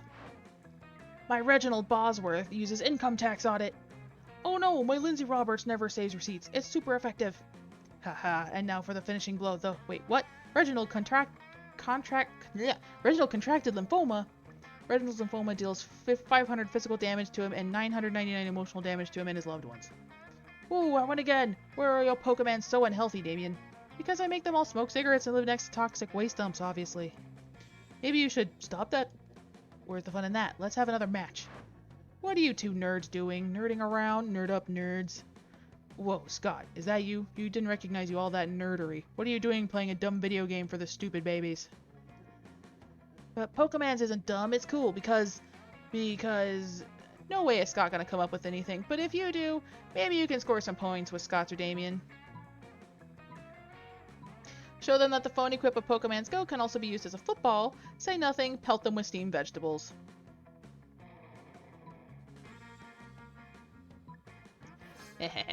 Ah, vegetables, we hate those, stop it. Seriously, pelt us with some ground beef or something, or at least some sausages or pig ears. How about some forks and knives? Or some knives and knives. I'm just gonna keep throwing knives. Ah, these knives are almost as bad as the vegetables. Guys, come on, stop throwing carrots and knives at my cousins. You stop, alright, as soon as the wolf pack have retreated out of range. Nice thinking. Finally a use for vegetables, am I right? Damien barely remembers to take the knife out of his hand before high-fiving you. He does, though, so that's a win. At least it wasn't a dumpster fire. Charu. Charu. No dumpster fire here.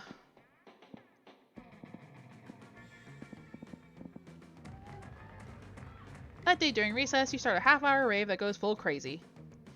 You're talking to Juan, the small magical Latino cat, when he tells you that there won't ever be as fun as Bob the scary clown. You accept the challenge. You go straight to Bob, stab him several times, open his bleeding chest, and eat some of his guts in order to consume his fun. Really? Do you think that's how this works? Well, it is. You gain 2 fun from poor Bob. And now, finally, it's your last day of Internet Sensationalism class. It's time to apply everything you've learned. Welcome back, everybody. I hope your collaborations went well. Did anybody see a boost in subscribers or followers? Kind of. No, I did not. Ben Shapiro never got back to me, and neither did any of the e-girls. I Venmo'd hundreds of dollars for the potential collab. I had to make a video with my little cousin about Hot Wheels cars, and he doesn't even collect the cool ones. I'm sorry, Leonard, but you shouldn't give up. Maybe if you focus on some less polarizing subject matter? I'm not sorry. Watching you fail brings me joy. Violet, Tate, what about you? Well, after giving it some thought, I decided that Tate's existentialist Twitter account wasn't all bad. We have mutually decided to rebrand it as a parody account that pokes fun at all of the naysayers who accuse our relationship of being toxic. Violet's fuzzy lover boy latest retweet says, I'm a prisoner of my own skin. Someone please end my suffering. And, oops, oh yeah, I didn't read it. Oh well. Looks like it's got as many retweets as ever. Violet, Tate, you're graduating with full marks. Violet looks pleased. Tate appears to be trying to cry, but he can't coax the tears out of his eyes. This is a good sequel, actually, because now that we've reached our final class, the last thing we need to teach you is how to be patient and consistent. No one goes viral overnight. True. True facts. For anyone wanting to become any sort of VTuber, streamer, viral internet sensation, definitely. This true facts. Not without foul play anyway, or as I call it, being creative. Yes, but the best way to become a successful influencer is to cultivate the best content you can, work hard, and never lose sight of your vision. Listen to Samantha, folks. Visualize what success looks like to you, and remember not to sell yourself short. 1 million views is great, but 1,000 views is still a lot of people, all there to see you. You are the masters of your own destinies now. We've given you the tools, and now it's your job to work hard and succeed.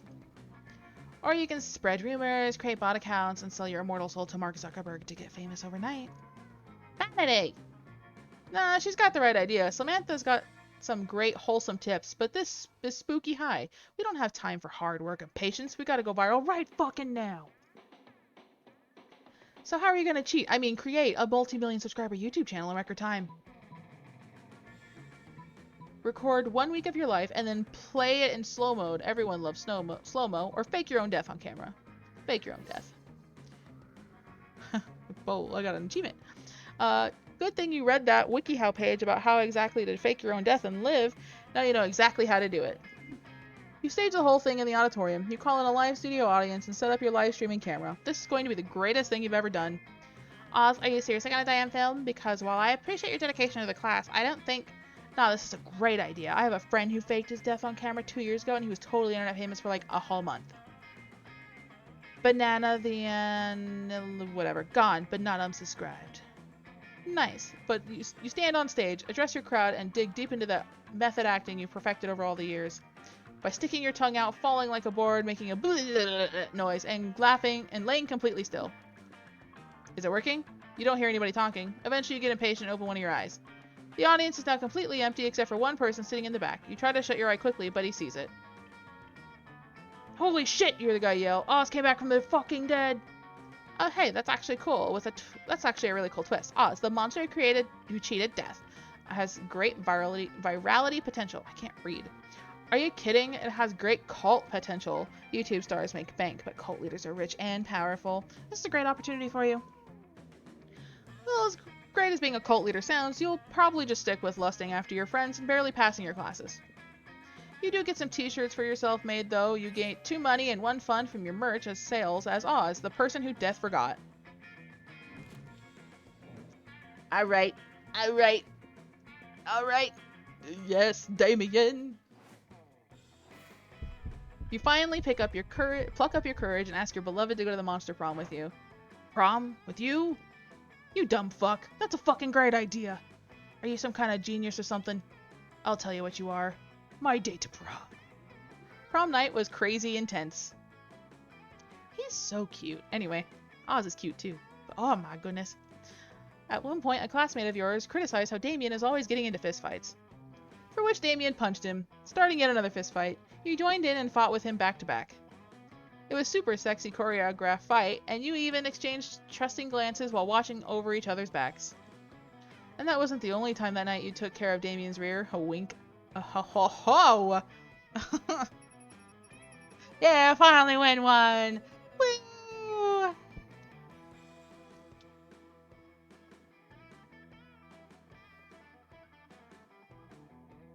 I did it. We did it. We finally got Damien to date us. Oh boy. 6 weeks, probably the most epic and absurd lives of our lives. Monster Prom came living our lives, blah blah blah. Blah blah. Life happened. It was wonderful. Damien found peace in the most unexpected way. He kept punching everything till one day he punched his own anger to death. He's written a book about it. Miranda used her vast knowledge of surfs to get a job handpicking the best surfs over other people. Unsurprisingly, she ended up leaving her surfs to do the work. Polly graduated from doing lots of ayahuasca, and now she appears to hallucinating people and acts as their spirit animal. For those 6 weeks, the Monster Prom seemed larger than life, and then it was gone just like that. The battle for Monster Prom might have ended then, but there were plenty of battles left in that war called youth. But once again, we were young and unafraid, and we were ready to start. Alright, that's 2 runs down.